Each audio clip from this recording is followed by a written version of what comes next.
आज हम बड़ा ही इम्पोर्टेंट टॉपिक स्टार्ट कर रहे हैं। That is cost classification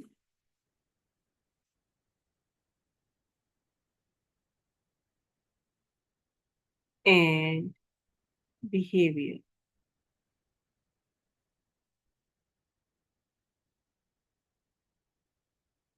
first of all, आपको पता होना चाहिए कि कॉस्ट क्लासिफिकेशन का क्या मतलब है। अगर हम कॉस्ट क्लासिफिकेशन को हम डिफाइन करते हैं तो हम क्या कहते हैं? Cost classification is the analysis of cost into logical groups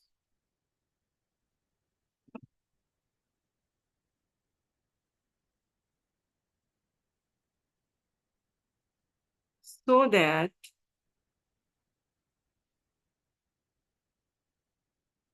they may be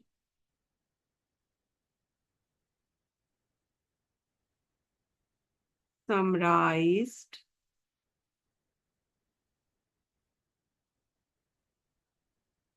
into meaningful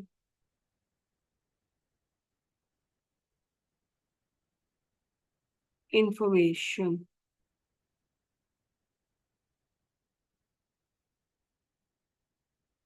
for management decisions.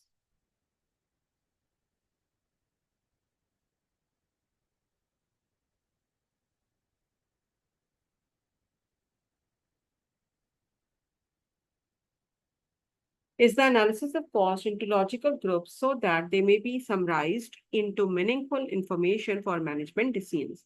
The purpose of classification is to take the decisions. For the purpose of ease of decision making, हम cost को different parts में क्या कर देते हैं?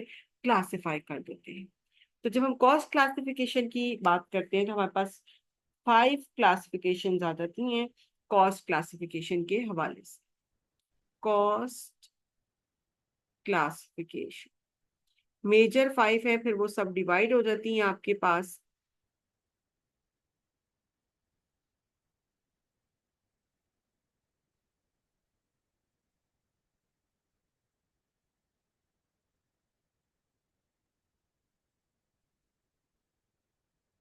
सबसे पहले हमारे पास आती है जी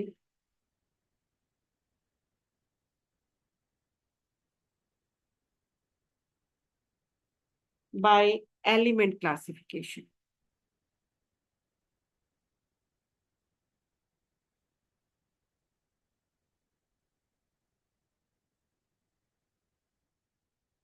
bye nature,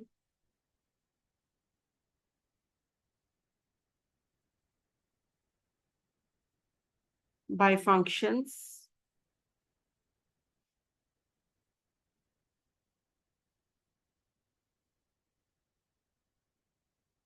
bye management decisions,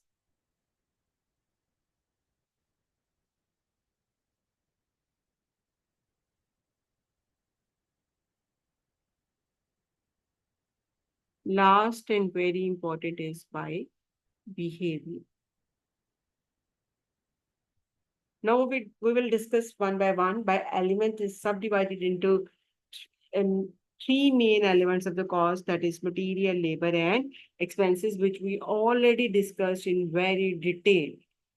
We will overview it now.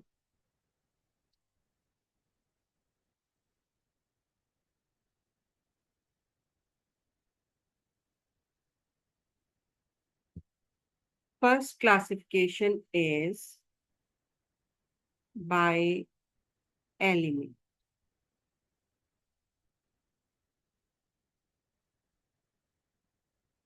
It is divided into three heads, that is material, labor, and expenses.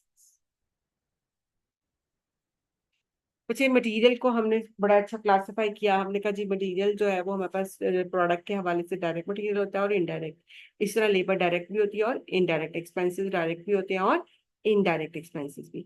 हमें भी अब पता है एट द स्टेज कि डायरेक्ट मटेरियल क्या होता है, डायरेक्ट लेबर क्या होती है, डायरेक्ट एक्सपेंसेस क्या होते हैं, इनडायरेक्ट मटेरियल, इनडायरेक्ट लेबर और इनडायरेक्ट एक्सपेंसेस क्या होते हैं। ये सारा कुछ हमने बड़ी डिटेल से इसको डिस्कस किया हुआ है। ठीक है जी। Direct material which is directly identified with the product, direct labour which is directly involve in the production, direct expense which are specifically related to the product और the job is direct expenses. Indirect expenses, indirect material, indirect labor are all those which cannot be easily identified with the product or which are support the production process, that is known as your indirect expenses, indirect material, indirect labor.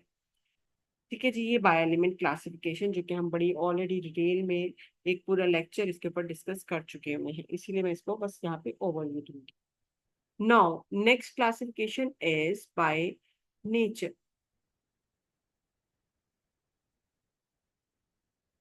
Bye nature, जब by nature classification की बात करेंगे, we have prime cost and conversion cost,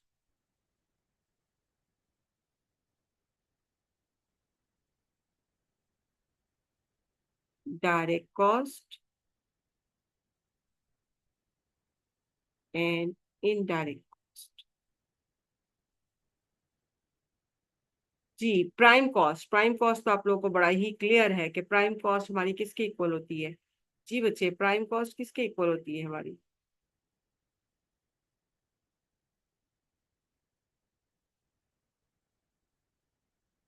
prime cost और direct cost is equal to direct material, direct labour, direct expenses. This is also known as your direct cost. This is the sum of prime cost. Now the new term is conversion cost. Conversion. All those costs which converts your raw material into finished products are the part of the conversion cost. वो सारे element जो आपके material को finish good में convert करने में help करते हैं, वो मेरी कौन सी कॉस्ट होती है, conversion cost. Conversion cost. It means direct material is not part of the conversion cost. Direct labor plus direct expenses plus factory overheads is part of the conversion cost. Keep in mind. We sometimes refers the conversion cost as, we are defined conversion cost as production cost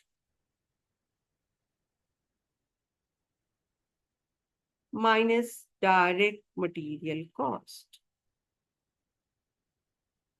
correct. Production cost में से direct material cost minus कर दिया तो हमारे पास यही three elements बच जाएंगे, labour, expenses and factory overheads. ठीक हो गया बच्चे, ये हमारे पास आ गई। हमने प्राइम कॉस्ट को भी डिफाइन कर दिया और हमने कन्वर्जन कॉस्ट को भी। अब डायरेक्ट कॉस्ट बच्चे दो पॉइंट ऑफ व्यू से डिफाइन होती है। यहाँ पे इसको क्लियर रखिएगा ताकि फिर आगे चल के आपको प्रॉब्लम ना हो क्वेश्चंस करने में, कोई भी चीजें स्टेटमेंट को अंडरस्टैंड करने में। ठीक है। तो प्राइम डायरेक्ट कॉस्ट को बच्चे जब हमने डिफाइन करना है दो पॉइंट ऑफ व्यू से, एक तो प्रोडक्ट के पॉइंट ऑफ व्यू से तो आप ऑलरेडी डिफाइन कर चुके हैं, that is prime cost is your direct cost. और डिपार्टमेंट, ठीक है। तो हम जब डायरेक्ट कॉस्ट को डिफाइन करते हैं हम कहते हैं the cost which can be easily identified with the specific cost unit और द सेंटर। कॉस्ट यूनिट और सेंटर। कॉस्ट यूनिट की बात होगी तो प्रोडक्ट के हवाले से बात करेंगे, और अगर कॉस्ट सेंटर की बात करेंगे तो हम डिपार्टमेंट के हवाले से बात करेंगे। तो बच्चे ये एक बड़ा ही इंपॉर्टेंट कॉन्सेप्ट है, बस आपने इसको यहाँ पे इसी पॉइंट पे इतना ही जहन में रखना है। ठीक है जी। Indirect cost includes two types of indirect. that is production indirect cost and non-production indirect cost. अब बच्चे प्रोडक्शन इनडायरेक्ट कॉस्ट की एग्जांपल कौन सी है? Factory overheads. नॉन प्रोडक्शन की एग्जांपल कौन कौन सी है जो हमने अभी पढ़े? Selling and distribution, administration, research and development and finance. तो बच्चे ये हमारे पास बाय एलिमेंट क्लासिफिकेशन आ गई, बाय नेचर। अगर हमने बेसिक कॉस्ट कॉन्सेप्ट अच्छे किए हुए तो हमें इसमें कोई इशू नहीं होता, हम बड़े आसानी से इसे जो है वो समझ सकते हैं और कर सकते हैं।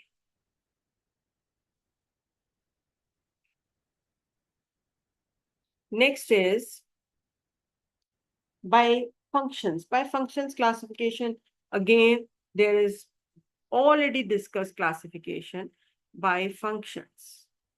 बेसिक कॉस्ट कॉन्सेप्ट्स कराने का पर्पस यही था कि हम अपनी कॉस्ट क्लासिफिकेशन बड़े इजीली कर सकें।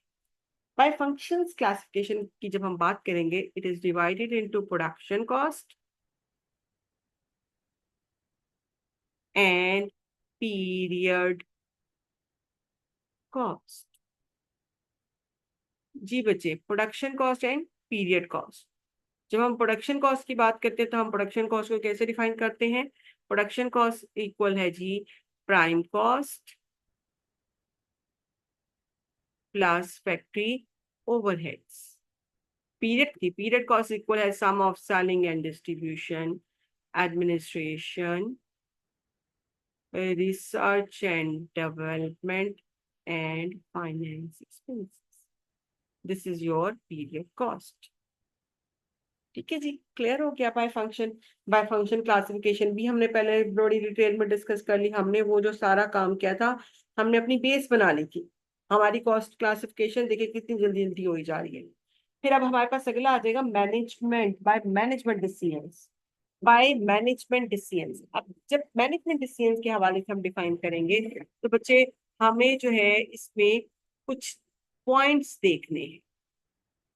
मैनेजमेंट डिसीजंस,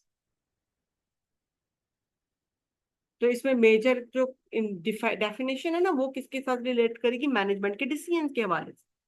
ठीक है, इसमें बच्चे हमारे पास आ जाती हैं दो classification, that is controllable cost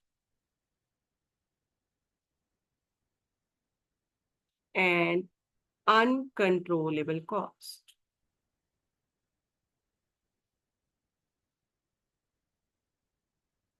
avoidable and unavoidable cost, avoidable and unavoidable.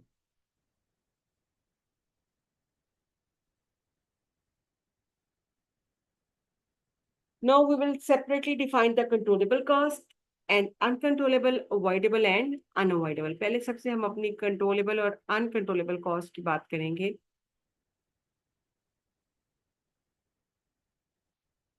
जी, अच्छा बच्चे, जब भी आपने कंट्रोलेबल और अनकंट्रोलेबल कॉस्ट को डिफाइन करना है ना, तो आपने एक की पॉइंट अपने माइंड में रखना है।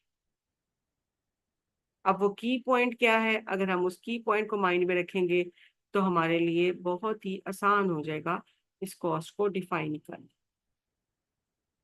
दैट की पॉइंट इज मैनेजमेंट लेवल। अच्छा बच्चे, मैं इस कॉस्ट को जो है ना बड़े ही जो है ना मैनेजमेंट लेवल, इसमें जब भी आपने डिफाइन करना तो मैनेजमेंट लेवल को माइंड में रखना है। ठीक है, अब बच्चे हमारे पास डिफरेंट डिपार्टमेंट्स में फैक्ट्री डिवाइडेड होती है। परचेज का मैनेजर अलग है, सेल्स का मैनेजर अलग है, प्रोडक्शन का मैनेजर अलग है। ठीक है जी, हम लोग दो मैनेजर्स को ले आते हैं, that is purchase manager and sales manager.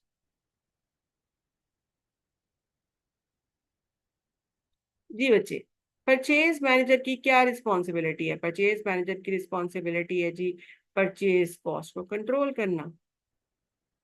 Purchase से रिलेटेड जितनी भी कॉस्ट है वो किसने कंट्रोल करनी है? वो परचेज मैनेजर ने करनी है कंट्रोल। सेल्स मैनेजर का क्या पर्पज है? सेल्स मैनेजर क्या काम करता है? सेल्स को बूस्ट करता है। कॉस्ट को मिनिमाइज करते हुए कैसे सेल्स को बूस्ट करना है, ये उसका काम। यानी कि सेल्स से रिलेटेड जितनी भी कॉस्ट है वो सेल्स मैनेजर के अंडर आ जाए। अब बच्चे, जब हमने कंट्रोलेबल और अनकंट्रोलेबल कॉस्ट को करना है ना, तो हमने मैनेजमेंट लेवल के हवाले से बात करनी है। परचेज मैनेजर का जो कंसर्न है, या परचेज मैनेजर की रिस्पॉन्सिबिलिटी क्या है, परचेज कॉस्ट को कंट्रोल करना। तो हम क्या कहेंगे, परचेज मैनेजर के लिए ये जो परचेज कॉस्ट है, ये कौन सी कॉस्ट है जी, ये इसके लिए कंट्रोलेबल कॉस्ट है। कौन सी कॉस्ट है, कंट्रोलेबल कॉस्ट।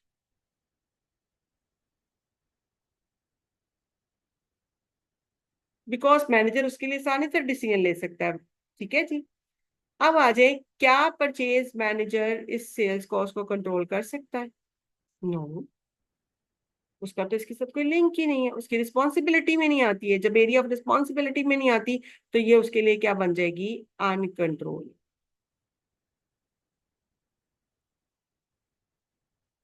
ठीक है जी, ये आपके पास अनकंट्रोलेबल बन गए।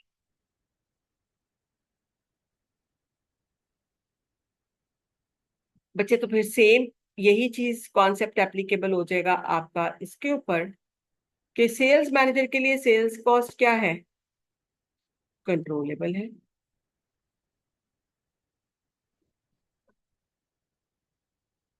लेकिन सेल्स मैनेजर के लिए परचेज कॉस्ट क्या है जी, परचेज कॉस्ट उसके लिए कौन सी कॉस्ट है, अनकंट्रोलेबल कॉस्ट। क्योंकि इसके लिए वो कोई डिसीजंस नहीं ले सकता है। तो बच्चे, ऐसी कॉस्ट जो कि एक मैनेजर अपनी रिस्पॉन्सिबिलिटीज में रहते हुए कंट्रोल कर सकता है, वो कौन सी कॉस्ट होती है, वो उसकी कंट्रोलेबल कॉस्ट होती है। और ऐसी कॉस्ट जो कि मैनेजर जो है वो कंट्रोल ना कर सकता हो, can not be controlled by the manager with in specific range या स्पेसिफिक एक्टिविटीज या स्पेसिफिक लेवल ऑफ मैनेजमेंट, तो वो हमारे पास कौन सी कॉस्ट होती है, अनकंट्रोलेबल कॉस्ट होती है। ठीक है जी। आपको कंट्रोलेबल और अनकंट्रोलेबल का कॉन्सेप्ट समझ में आ गया, कोई इशू तो नहीं है। फिर आगे हमारे पास जो अगला कॉन्सेप्ट है, that is avoidable and unavoidable cost.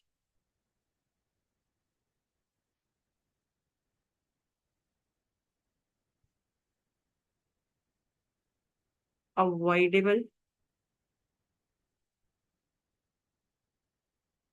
And unavoidable. अच्छा बच्चे, अवॉइडेबल और अनअवॉइडेबल को जब हमने डिफाइन करना है ना, तो आपने एक चीज याद रखनी है कि इसको किसके हवाले से डिफाइन करना है, आपने बिजनेस ऑपरेशंस के। ठीक है। कंट्रोलेबल और अनकंट्रोलेबल किसके पॉइंट ऑफ व्यू से डिफाइन हो रही थी, वो डिफाइन हो रही थी बच्चे मैनेजमेंट लेवल के हवाले से। ये बिजनेस ऑपरेशंस के साथ रिलेट कर, यानी कि अगर हम कोई बिजनेस का एक्टिविटी परफॉर्म करें, कॉस्ट इनकर हो, और अगर ना परफॉर्म, अगर वो एक्टिविटी परफॉर्म ना हो तो कॉस्ट इनकर ना हो, वो कौन सी कॉस्ट होती है, अवॉइडेबल। लेकिन कुछ ऐसी कॉस्ट होती है जो कि हर सूरत हाल में हमेशा ही इनकर होती है, चाहे हम कोई काम करें या ना करें, वो कौन सी कॉस्ट होती है, अनअवॉइडेबल। तो जब हम अवॉइडेबल कॉस्ट को डिफाइन हम करते हैं, तो हम कहते हैं the cost which can be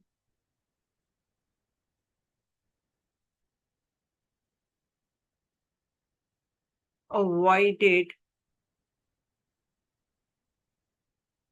or changed with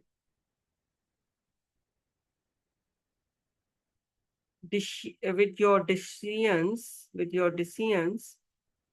is known as avoidable cost। देखिए बच्चे, direct material, for example direct material is avoidable. अगर हम किसी एक प्रोडक्ट को मैन्युफैक्चर करना छोड़ दें, तो उसका डायरेक्ट मटेरियल हमें जरूरत नहीं होगी, उसकी डायरेक्ट लेबर की हमें जरूरत नहीं होगी, हमें उसके ऊपर कोई डायरेक्ट एक्सपेंसेस नहीं करने। इन अदर वर्ड्स, जितनी भी डायरेक्ट कॉस्ट होती है, इन सिंपल वर्ड्स हम कह सकते हैं direct cost is avoidable cost. और अगर आप अनअवॉइडेबल कॉस्ट को डिफाइन करोगे, तो हम कैसे डिफाइन करेंगे, वैसे ही बड़ी सिंपल तरीके से डिफाइन कर देंगे। सिंपली जो हमने ये डिफाइन किया है अवॉइडेबल को, विच कैन नॉट लगा देंगे तो हमारे पास कौन सी बन जाएगी? अनअवॉइडेबल। और अनअवॉइडेबल कॉस्ट की एग्जांपल्स क्या हैं? Unavoidable cost exam,